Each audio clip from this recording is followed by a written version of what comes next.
Donc déjà la grande différence avec la France, c'est que c'est pas vraiment une soirée de Noël, mais plutôt une après-midi de Noël. Et on commence à manger vers 15h30, 16h, heure où la première étoile apparaît au ciel. Donc, quand on le fait en France, on se retrouve à avoir terminé à 19h, heure à laquelle le reste de la France débouche le champagne, mange du foie gras et du saumon.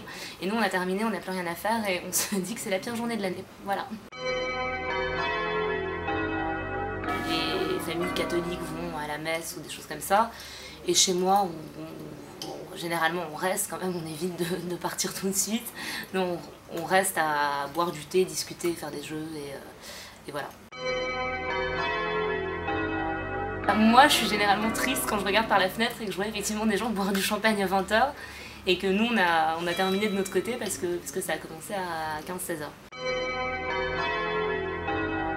Alors le plat principal, donc le 24 décembre, c'est de la carpe sous toutes ses formes. Donc il y a de la carpe en gelée en entrée, donc un peu comme le gefilte fish pour ceux qui connaissent. Et ensuite le plat principal, le plat de résistance, c'est de la carpe sautée, frite, avec du chou parce qu'on est en Pologne. Ce qui se passe avec cette carpe, c'est que c'est l'élément principal qu'il faut acheter un peu à l'avance.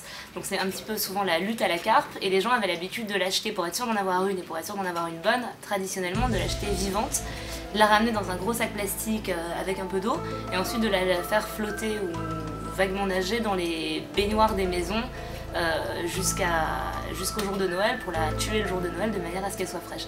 Donc je me souviens moi-même il y a une bonne dizaine d'années d'être rentrée donc un 24 décembre le matin tranquillement dans la salle de bain pour me brosser les dents et de tomber sur cette énorme carpe qui nageait dans la baignoire et qui était assez impressionnante parce qu'en fait c'est pas très beau une carpe dans mes souvenirs. Et alors je viens d'apprendre surtout que c'était devenu de plus en plus réglementé cette histoire de sacrifice de carpe. Et donc on oblige, d'une part on interdit aux gens de ramener les carpes dans un sac plastique chez eux, on les oblige à ramener dans des supermarchés des seaux remplis d'eau pour les ramener dans de bonnes conditions, donc les sacs plastiques c'est terminé. Ensuite on a interdiction de les tuer devant des enfants. Et maintenant donc, la seule méthode pour les tuer c'est un coup sur la tête pour qu'elles souffrent le moins possible. Alors, on fait généralement passer cette tradition de la carpe pour une tradition ancestrale qui existait depuis des siècles et des siècles.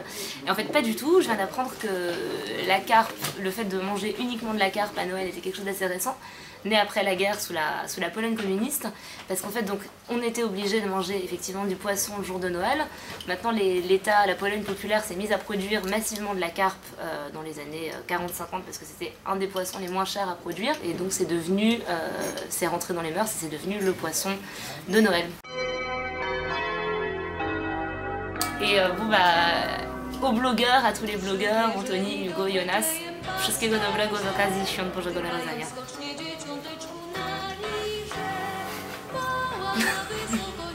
I na zdrowie.